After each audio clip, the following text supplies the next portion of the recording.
Hey gem lovers, welcome into my channel. Thank you for being here and joining me this week.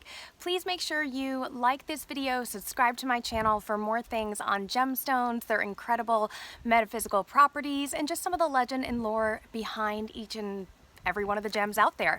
If you have a favorite gem, you can go ahead and request that I do a video on that gem down in the comment section, and I would love to share a little bit more about that gemstone with you as well. This week we're going to focus in by request on opals. Opals are an incredible gemstone that have a really rich history. Lots of legend, lore, and even superstition follow opals everywhere they go. And when most of us think of opals, we think of those beautiful white opals with this magnificent play of color. Opals are not classified as rare or precious. Opals are actually a gemstone that are classified as phenomenal. And in order to be in this incredible group of gems, you have to display some sort of phenomenon. Opals, of course, having a play of color. The play of color in a white opal is very apparent. It's beautiful. It's almost like this kaleidoscope of magnificent colors that's mesmerizing. At every angle, it reflects a different color, and we'll talk about that in a little bit. But it's not just white opals out there. There's an array of opals from around the world.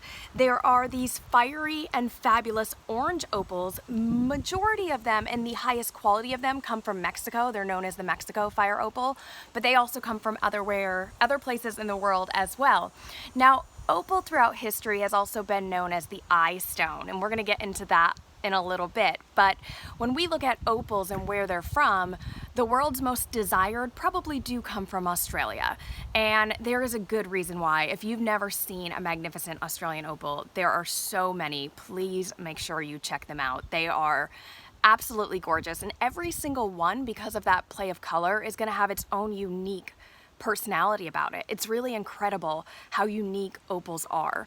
Also, they've come from Canada, the US, Madagascar, Tanzania, Siberia, Hungary, Ethiopia, Brazil, you name it. Opals have really come from a lot of different places around the world. Now, as we talk about opals, there's a lot of different kinds of opals, so it's kind of hard to hone in on just one. So we'll talk about a few different kinds, and then we'll kind of talk about overall metaphysical properties of opals rather than focusing on just one particular opal. There's the black opals from the Lightning Ridge in Australia. These are exceedingly rare and absolutely magnificent. You talk about a breathtaking gemstone or crystal, black opals, oh my gosh. There's the Boulder opal, which mostly comes from Queensland in Australia, Western Queensland. You've got white opals. Now, white opal is that opal I think most of us think about when we think opals.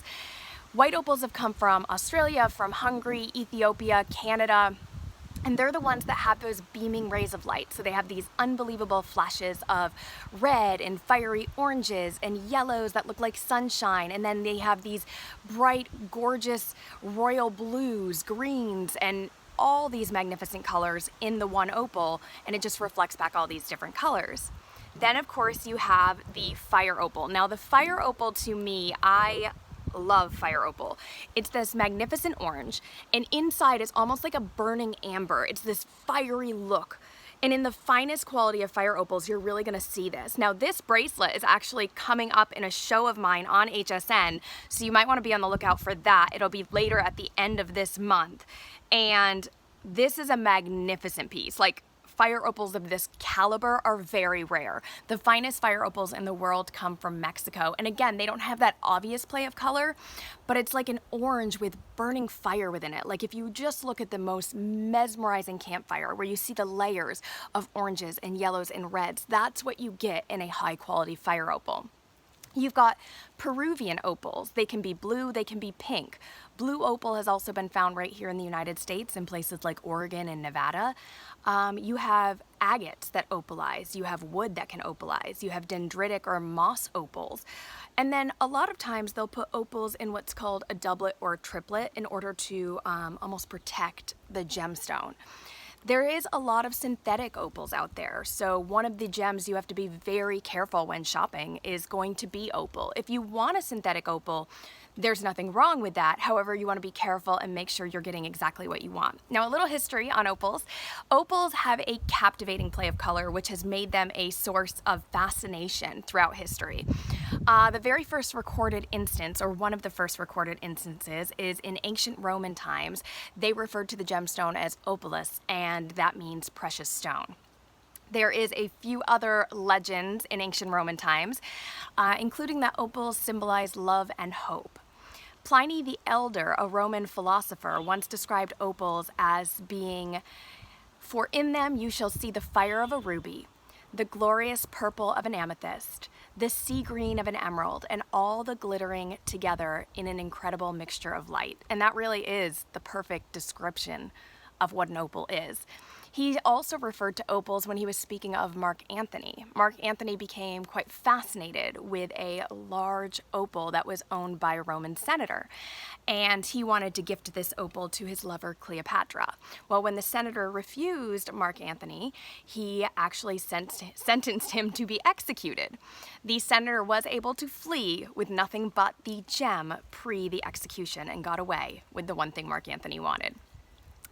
Ancient Greek history is also filled with legend and lore. The ancient Greeks called the stone opalias, and it means to see a change of color. The Greeks also believed that opals were formed from the happy tears that Zeus cried when he defeated the Titans. So opals were formed from his tears. They're also believed to be a gift that when the owner has them, it helps the owner have a gift of prophecy. It helps further their psychic abilities, as well as ward off disease, specifically any diseases having to do with sight. Arabic legend tells us that opals fell from the sky in flashes of lightning, and that's how we got opals. So you can see there's a lot of legend and lore behind this particular gem. From ancient times, people have always believed that opals are beneficial for eyes and for sight, and we'll talk a little bit more about that in a second. But there's also a legend that states that carrying an opal in your pocket that's wrapped in a bay leaf will make it so that if you don't want to be seen by certain people, they won't see you. You give it a try, you never know. Throughout history and throughout Europe, for centuries, opals have been renowned as a symbol of hope, purity, love, and truth. Now, opals traditionally, in ancient times to really around the 1800s, were always considered a gemstone of good luck and of good fortune. They would bring luck and money. Throughout history, they symbolized luck and magical abilities. Now, where that changes, some of you might be saying, well, I've heard rumors about opals or superstitions about opals. In around 1829, Sir Walter Scott wrote a novel called Anne of Geierstein, and that's when the opal superstitions really started. Now, around this same time, believe it or not, Australian opals were finally being brought to the European market, which is really interesting when you think about this. However, in the beginning, they were rejected by the Europeans. They were too pretty. And if you've ever seen a good quality Australian opal, that's kind of accurate. Like, they look too good to be true. So they were initially rejected. However, because previously they'd only really seen the milky white opals from Hungary, so now seeing these unreal colors and these flashes and these just gorgeous, unique pieces, it seemed too good to be true. But by the late 1800s, Australian opals really left a mark, specifically on the London diamond trade.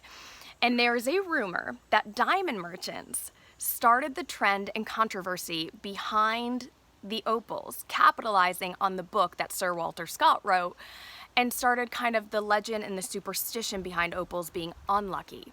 So it is rumored that the diamond merchants actually started those rumors in order to save their own trade. Interesting.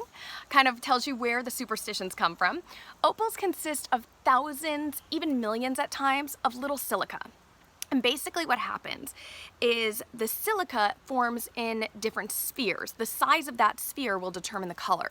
And when the light enters in, it reflects back out the color of the sphere as opposed to any other color. That's why you get those little flashes of lights in different colors and all those beautiful, magnificent, captivating colors within an opal. Now, opals are formed from rain, so they're very closely tied with water. Rainwater basically seeps into the cracks of rocks, and when that water evaporates, the silica is left behind. It dries out over millions of years and can thicken into a gorgeous opal. So again, you can see how scarce and rare opals really can be just by knowing that one little fact. Now, because of how they're formed and because of the amount of water in opals, they are very tightly closed to water. So it's a gemstone that's tied with water, even water signs.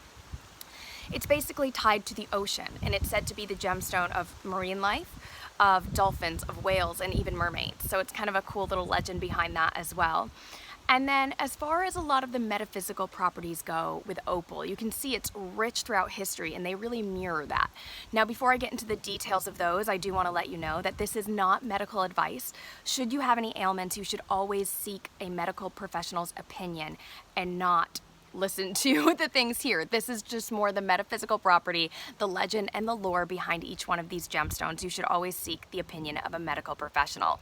Now, as we talk about the different types of opals, each one of those would have their own kind of personality traits, if you will, but we'll talk about opals overall. And opals being associated with the water, it's a very emotional stone. This is a gemstone that can reflect the mood of the wearer, so it picks up on what you're feeling and how your personality is. It encourages freedom, it encourages spontaneity and independence. Opals encourage you to make changes in your life that are going to bring happiness, that are going to bring love, and that are going to bring good fortune to you. Opals are said to be a gemstone of hope, of purity, of luck, and of truth. It is a calming gem, so it brings love and loyalty, peace, and faithfulness to the wearer. It's a comforting gem, so it eases your fears and brings you happiness. It aids you if you are stubborn or inflexible. It kind of helps you be more flexible in the world. It eases your insecurities, and many believe opals to bring protection and good fortune, also money, to the wearer. Opals are very soothing. Even think about looking at an opal. They're very soothing to look at. And they help balance our overall moods. So it kind of helps bring balance to your mood. They're considered a great gemstone for strengthening relationships, both in the workplace and at home. And because of the many legends behind this stone, they're often associated with sight. Now that can mean a lot of things. So when you think about sight, on the surface value, yes, improve eyesight, help see your emotions more clearly. There's a lot of things that you can take the surface value of, but it can also connect you with your intuition. So it can allow you to trust your own insight, your own gut feeling a little bit more. So again, it kind of goes back to that sight. It can enhance your psychic abilities, so allows you to see your higher self and connect with your psychic abilities. It can bring you clearer dreams. It's also said to bring you happier dreams. It can strengthen your memory, whether it's your memories of the past or moving forward if you struggle remembering, being able to remember. So it brings clearer sight there as well. It can spark creativity that comes from your true self, that you really want to be doing, that you have a true passion in. You can look at the play of color and it will actually help people enjoy the moment that they're in. So often we don't see what's around us. We're always thinking of the next thing. Often we don't take that moment and appreciate right where we are in life. And it's said that if you look into an opal, it actually brings that happiness of being in the present moment. It enhances your cosmic consciousness. So again, connecting you to your higher self and bringing that more clear into your picture.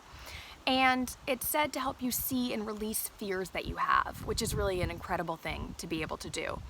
It's said for faithful lovers, if that they wear opals, opals brings more love and more passion into the relationship. However, it's said that if unfaithful lovers have an opal, that it brings misfortune to the relationship. So this has actually been seen and used as an engagement ring throughout history in different civilizations. Last but not least, opals are said to help purify blood, aid in fighting fevers, any infections, alleviate PMS. They helps regulate insulin and aid with kidneys. Now again, these are just the metaphysical properties. You should always seek a sound medical opinion, but I do want to thank you for being here with me today, and I hope you have a fabulous week. Please make sure you like the video and subscribe to the page, and I'll see you again next week.